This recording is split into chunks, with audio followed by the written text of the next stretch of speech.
Hello legends. Hey guys, how are ya? Welcome to another episode of Behind the Lens with Nanji. Yep. It's a beautiful day, perfect time to be doing it. We're just currently cruising along, sailing at 3.5 knots, full sail. Stoked to be sailing. Yeah, feels like we haven't done it for a while. Yeah. It's much calmer waters here in Thailand compared to Indo. Yeah, it's so calm. It's so easy, isn't it? Yeah, it's so easy, yeah.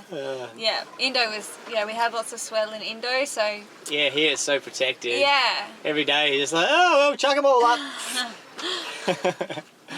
Yeah, so we'll continue on from where we're up to. We've gone through bus life, up to the point of where we're living in Exmouth. We've met our friends, we have our boat, so now it's living in the caravan park. And yeah, so we were living in the caravan park working, and then whenever we had spare time we'd take out the tinny with our friends and go exploring, and we were diving lots, like surfing spearfishing lots, like spending lots of time on the ocean, you know, like diving with manta rays and humpback whales and whale sharks and all the sort of ocean activities that was just like turtles, amazing. And so I guess that led to like us just sitting around one day and talking, and like Yosh and I had Yosh and I had gone to Fiji once on a holiday, and we were at this bar, and this local guy said, oh, you got to talk to this guy here at the bar. He owns a yacht and he lives on it out there,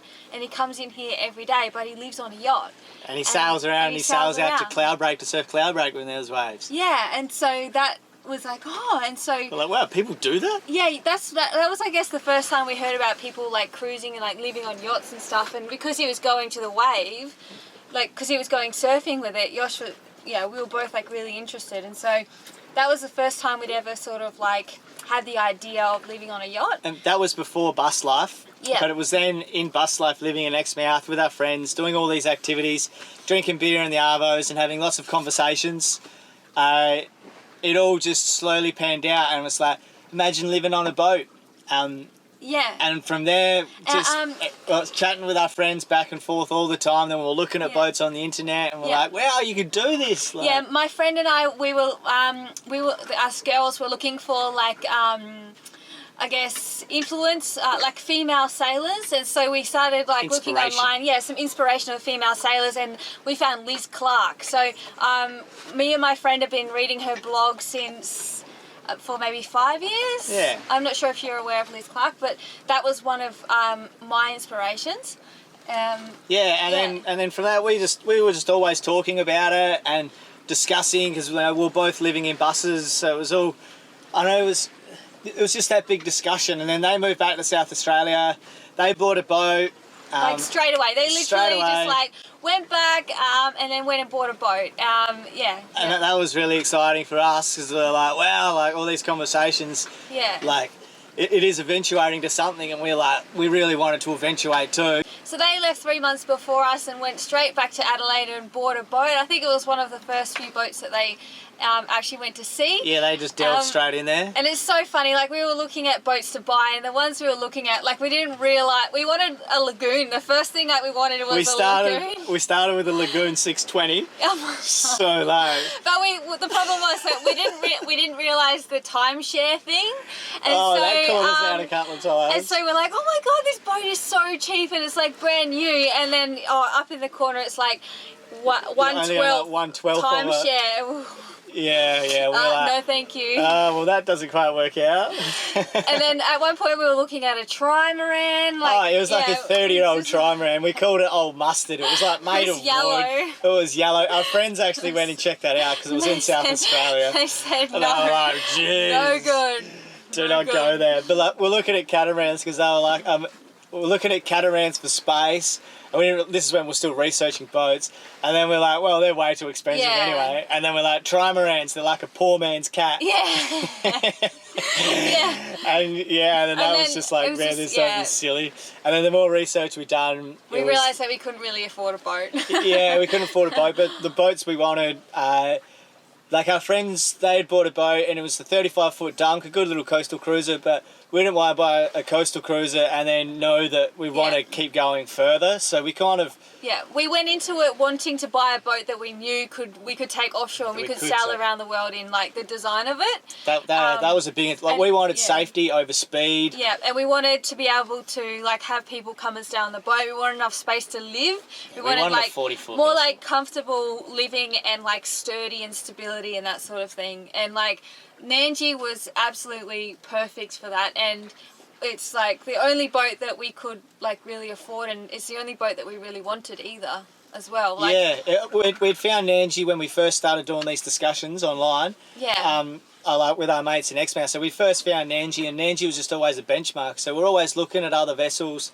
and other boats and that sort of thing, but it was always compared back to Nanji. Yeah. Yeah. And so Nanji was on the market for a really long time, and we couldn't afford the price that it was initially, like, for sale for, but we watched it for probably, like, almost a year. Like, not a year, it was more like 6 months, 8 months, something, and we just slowly watched the price get decreased every month, you know, and then it started decreasing every week, you know, and so we were like, oh, this guy needs to sell it. Yeah, that was right at the very end. So first, like, so we got back to South Australia, and then we went up for just after Christmas to see Bonita's family in Queensland. So we flew up to Queensland. Yeah. This was the start of the year, sort of. So we flew up to Queensland, and we're like, well, we're halfway there. We're at the Gold Coast. Nanji was in Airlie Beach, which was like a 12-hour drive. So 1,200 kilometres, 900 miles. Oh, we hired a car for 48 hours. 48 hours.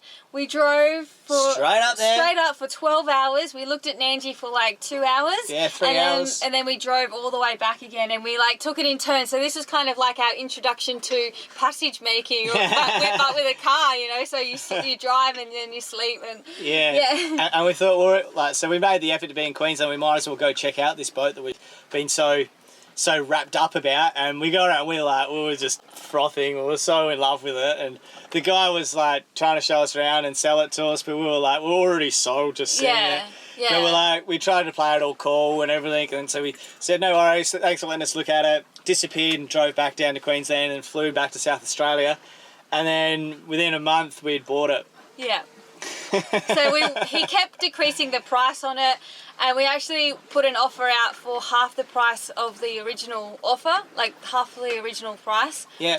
And he said no, and then so we gave him an extra $2,000, and he said, "Yep, okay." Yeah. So it was. I guess part of it was good that we had seen that he needed to sell it, and then when we went up there to see him, he said that he needed to sell because he was moving overseas. He had a surf charter industry company that he was working on in Indo. So he had another boat in Indo that he was trying to look after. So Nancy was literally just wasting away, sitting in the marina. Yeah. And so I guess then it was us to the rescue. Yeah. I guess from there, so we owned the boat in January, and then we sold our tinny straight away. We sold that in February, but then we still had Froth, the bus that we had to get rid of. So we were still in South Australia with the bus, and we wanted to sell that before we moved up to Airlie Beach on the boat. We didn't want the bus and the boat. And so, then after, there was took about 4 weeks from there to sell the bus. Yeah. And then as soon as the bus had sold, we literally next day... Yeah, we were out of there. Drove across country up to Nanji, never to be seen again in South Australia. Yeah. All right, legends, that's about it. That's about it for this Behind the Lens. So I hope you're enjoying these little episodes as much as we're enjoying making them. It's quite fun telling our stories. Yeah, it's quite fun remembering some of how we got here. Yeah, it is, isn't it? Yeah. All right, we'll see you next time. See you guys. Catch you, legends. Bye.